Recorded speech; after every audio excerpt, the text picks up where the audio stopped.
So this is the problem that I have in my shower. We can see that the shower head is constantly dripping and leaking. And that is literally money down the drain because I am on a water meter. So the issue lies with the control valve here on the left hand side. The bar valve on the left, it controls the on off of water flow, and the one on the right is for the temperature, and the issue is here. So now normally, so what we can see, this is an Aqualisa shower bar valve. It's quite old, it's from 2011, so it's pushing 12 years old. And what's happened is the ceramic disc in here is probably worn. So we have the cold water coming, the inlet there to the shower. We have the hot water here. They come in here, they're mixed, and then they flow out through here. And the issue is with the cartridge that sits in here.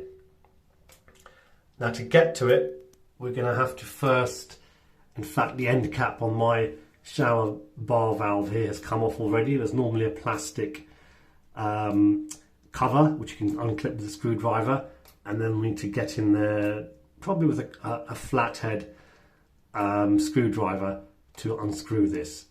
So that'll be the first thing that I do, but in terms of work on the shower. But as always, the very first thing to do, number one, is to switch off your water supply. And in my case, that's the shower pump in the airing cupboard. So as I said, my shower pump is here. So my water supply is through the shower pump, and therefore I need to turn off the service valve here and back there. This is on my particular water system in order to turn the water off at the shower. Okay, so after turning off the water, you can undo the grub screw which holds the actual valve here in place. So you can take this off using a flat bladed screwdriver, and then you can slide off the actual control lever, and you're left with the actual cartridge. Now to take this off, I've used a 250mm spanner. It's a heavy duty spanner, and you want to wrap it around here. Now you've got to be careful. So you want to, while you're turning the nut anti-clockwise, to loosen it, you've got to hold on to this as well, because this is going to have a tendency to bend. So as you put your grips on and turn, it's going to force the valve upwards. So you've got to exert a downward pressure with one hand, while with the other hand you loosen the nut. If you don't counteract the forces, you probably end up causing a leak and damaging the pipe work behind the wall. So these are what I used, the heavy duty round there, and that did the job. And so now we can undo this. You'll get some water coming out, but we can take this off.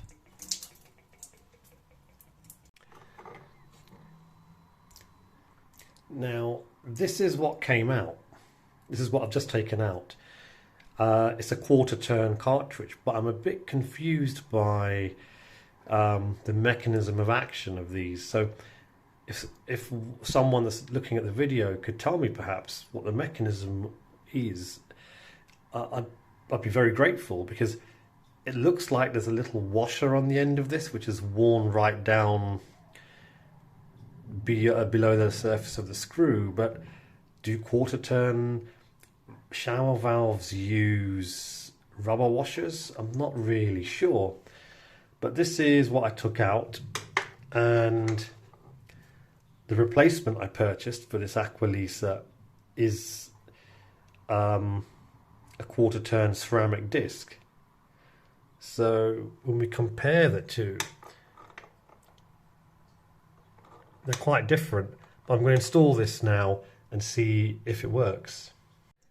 So we slide this in, and the threads are here. We'll tighten that up, and then we'll get the grips on it and tighten it. So I've fitted the cartridge here, as you can see, and you want to do it up quite tight so that the rubber seal is no longer visible. That sits right behind this lip here. So now I'm going to insert the cover over the top. It's a bit of a stiff fit, but that's in. And let's test, once I turn on the water, we should no longer have a drip. I've turned the water back on, the shower pump's on, and there's no drip. So all that remains is to just put the grub screw in and tighten.